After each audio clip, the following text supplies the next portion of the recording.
I hadn't seen my father since Christmas. It's now March. If only I had known sooner that this would happen. My name is Chelsea and I am 28 years old. My father Paul has since passed away, but how it happened was something I won't ever get over. My father lived across the country in a small town in Maine. I used to live there once, long ago, but I decided to make my own life. So for the past few years, I only saw my father on more significant holidays. We were relatively close though, so we always tried to catch up over the phone. When I received the call about his death, I couldn't breathe.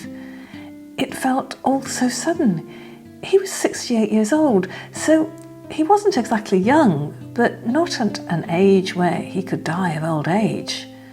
But the autopsy came back inconclusive.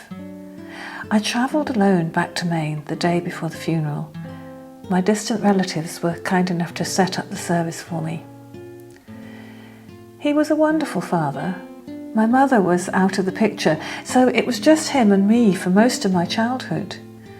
A good chunk of my relatives and some old friends from high school attended the service, along with a group of people from my dad's office. He worked at a finance company, or should I say, he owned one. He could have retired at 65, but he said he wasn't ready. Maybe if he had retired at that age, he would still be alive. He was a workaholic. He never had time to find a new romantic partner because his life was consumed with taking care of me and going to work. In some ways, it's like he died alone. When I got there, my relatives were on one side, while the other side was his employees huddled. I found a spot near the front next to my old friend from school, Brenda. We've kept in touch on and off for years. Before the service began, I looked around the room to see how people were holding up.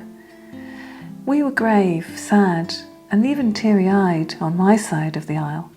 But on the other side, where his employees were, they were talking amongst themselves and even chuckling here and there. I thought that was very rude, considering they probably spent the most time with him these last few years. I shook my head to myself. Grief is shown differently in everyone. I shouldn't be so harsh. But I find it strange that all of them are experiencing grief with laughter. "You all right?"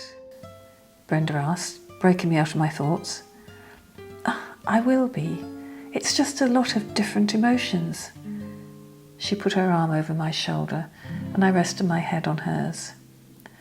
A pastor came out and said a few words, then he turned to me. I was given the task of writing a eulogy. I went up there and uncrumpled a piece of paper I had written. I took a deep breath in and looked into the audience. "My father was the best man I knew." As soon as I said that, I heard snickering. I tried looking for the noise source but couldn't find it. I cleared my voice and began again. "My father was the best man I knew. When my mother left, all I had was him, and that was enough. He never missed a dance recital, never missed dinner, always kept his promises. There's not much you can say bad about him. He was a man of great virtue." As I spoke, a couple of people who were sitting at the back left. How rude. "His name was Paul, and I'm going to miss and love him every day until my last days. Thank you." I held back my tears as I sat back in my seat. We all then ventured outside for the burial. I stood by Brenda as they proceeded with the service. An older woman, maybe a few years younger than my father, approached me. "Hello, dear. My name is Sarah. I worked with your father for many years. He always talked about you. I'm sorry for your loss." "Thank you. I much appreciate it." "Of course." My ears began to ring when I heard the same laughter as before. My tolerance was running thin. There's quite literally nothing funny about this situation whatsoever. I couldn't hold it in anymore. I don't understand why everyone is laughing. Brenda held my hand, squeezing it to calm me down. I wouldn't worry too much about it, dear. Worry too much about it? This is my father's funeral. Keep your head down and make sure you don't draw attention. And with that, she walked away. That was rather odd. That was weird. Yes, it was. How long are you staying in town? Well, I was supposed to leave tomorrow night, but I don't know. I might stay a little longer and go through my dad's old things and maybe get a feel of what's going on with his company. I know that the next person in line was this guy called Tom. He didn't give you the company? Brenda, I don't know a thing about finance, and besides, I live in California and I have a whole job there. She didn't say anything after. I still heard snickers from the crowd. Sarah stood at the opposite side of the burial. She watched the laughing group with a disdainful look. When I went to my father's house, I could barely hold my tears in. I could still smell his scent and old coffee brewing. He always liked it hot with only a little milk. I spent the rest of the day going through his old clothes. I decided to divide things into two piles. One would be sold and the rest would be donated or thrown away in the trash. Some relatives and Brenda came over to help me pack up everything. I was going to sell this house, so this place needed to be cleaned and cleared out. My next point of business was going down to his workplace. I knew he would have stuff still in his office and such. When I got there, everyone was extremely cheery and happy. I found it a little alarming, just because his funeral was only 2 days earlier. To my surprise, or should I say horror, someone was in my father's office. It was the man that was taking his position, Tom. He was on the phone, laughing away. I could tell he had moved all of my father's stuff out already. He could have at least called and let me know. It feels like an invasion of privacy. I knocked on his door, and he put a finger up as if to say, "One moment." I recognised him at the funeral. He was one of the few that were laughing. My blood began to boil where I stood. When he finally got off the phone, he said, "Sorry about that. How can I help you?" "I'm Chelsea, Paul's daughter. I wanted to pick up his things." I bit my tongue hard, as if not to snarl. "Oh yes, of course. Your speech was wonderful. Sorry for your loss. Paul was something else." I didn't like how he said that. "All of his stuff we already put in boxes." He pointed to the side of the room where they sat. "By the way, if you come across a key that would fit in a drawer, do let me know. While cleaning out his stuff, we couldn't open the last drawer from his desk." "Sure, I'll look around." I struggled out of the room, hauling the boxes one by one, but no one bothered to help me. In the corner of my eye, I saw the lady I had met at the funeral. After I got all the boxes into my car, I decided to say hi to her and question her weird behaviour at the end of our first meeting. "Hi Sarah, how have you been?" She looked up from her computer. Worry filled her eyes. "Oh, hello, darling. Did you find everything you needed?" "I guess Tom is looking for some key that would open a desk. Were you close with my father, enough to know where he put things like that at?" I don't know."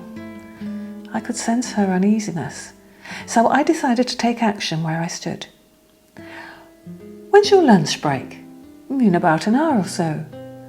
"Would you mind if I take you out to lunch? It'd be nice to get to know someone my father worked with closely."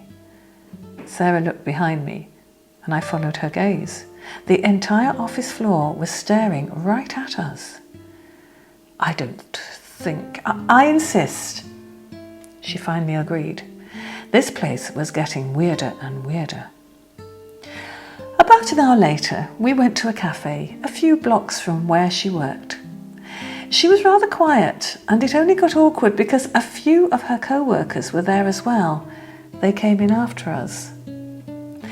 "Let's just go back to the office." Sarah nodded in agreement. But instead of taking her back to the office, I drove to my father's house. She had 30 minutes left on her lunch break. Why did you take me here?" I didn't say anything. I instead got out of the car. She followed behind me with some hesitancy. We needed some privacy, and I was going to get it.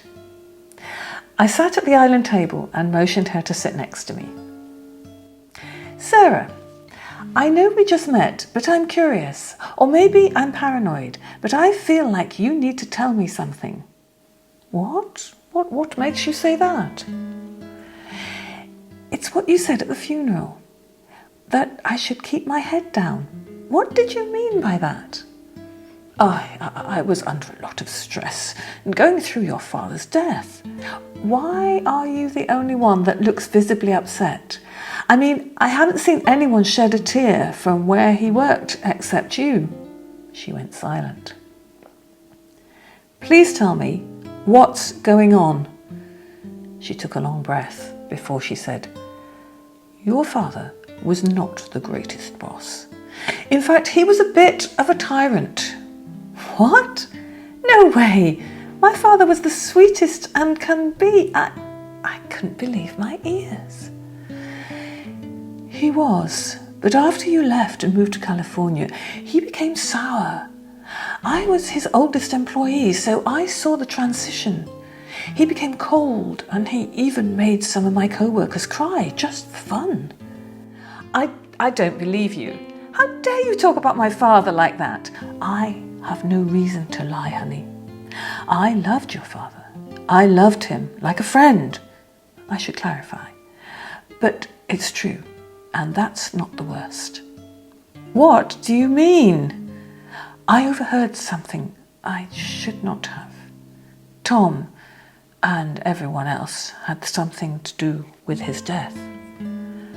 My heart was pumping out of my chest incredibly. A week before his death, he was getting sicker and sicker, and I didn't understand why. You know your father, he's stubborn as can be, and he thought that it was just a cold. Tom, they poisoned him, little by little. They poisoned his coffee mug until he was out. Before your father went, he gave me this." Deep in her purse, she unburied a small key. "He told me that you know what to do with it. I thought he was acting odd, but he must have known something was wrong. It beats me why he didn't go to the police. The day after he died, I went into the office and overheard everyone talking about it. And when they caught me, they told me I couldn't tell anyone, or that I would be next, along with my granddaughters. I am so scared, Chelsea. I'm sorry I didn't tell you sooner." She began sobbing after. We sat there for a while with her crying. I grabbed the key from the kitchen table and put it inside my own pocket. I was extremely numb. I assumed this key belonged to my father's drawer. I drove her back to the office. She was still drying her tears. I told her to take a walk around the block before going inside the office, just in case her red eyes would grant her attention.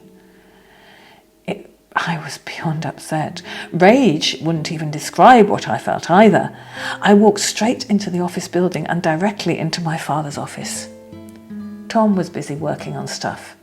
I took a deep breath and said, "I would love for you and the team to come over for dinner. I think that's what my dad would have wanted. It would be such a fantastic farewell in his memory." Tom was taken aback, and so was I. "Oh, that sounds lovely. We will be there. How about a potluck?" "No worries. I'll be hosting. Just come by tomorrow around 7 and I'll tell everyone to come. And that I insist." Revenge was the only option, and that's all that mattered to me at that moment. I decided to make baked stuffed chicken, but I decided to add a few extra ingredients that would make them sick. I set aside 2 plates, one for me and the other for Sarah, so that we wouldn't get sick. I invited her over early for dinner and handed her the plate immediately. She was so confused about what I was doing, but I just told her to keep her head down and not say anything. Everyone came to dinner. There was drinking and laughter. Everyone was having a blast. However, by night time, I received a text message from Tom. Everyone got food poisoning. 2 of us are at the hospital. Are you feeling sick at all? Oh no. Yes, I have been feeling a little ill, I text back. I lied, of course. No one came into the office the next day because of sickness, so I went in. I went straight into my father's office to the locked drawer. I took a deep breath when I opened it. There laid a letter addressed to me. I picked it up and began reading it. Dear Chelsea, I'm not proud of myself. I've done and said things to people that didn't deserve it. I'm afraid karma has gotten me and my days are numbered. I know you didn't want the business, but if I believe in what is true, then Tom doesn't deserve a thing. I hereby grant you full ownership. Everything after that went so fast. I sent the letter to my lawyers, and Tom and everyone else were put under investigation. A few of them had to be picked up from the hospital and put straight into jail cells. As of now, they are still in the courts settling the case. But as of now, I decided to follow my father's steps and work in the finance industry. He may not have been the best boss, but he didn't deserve to die either. What do you guys think? Did I do the right thing? What would you have done? Let me know in the comments below. Don't forget to give us a like if you enjoyed the story.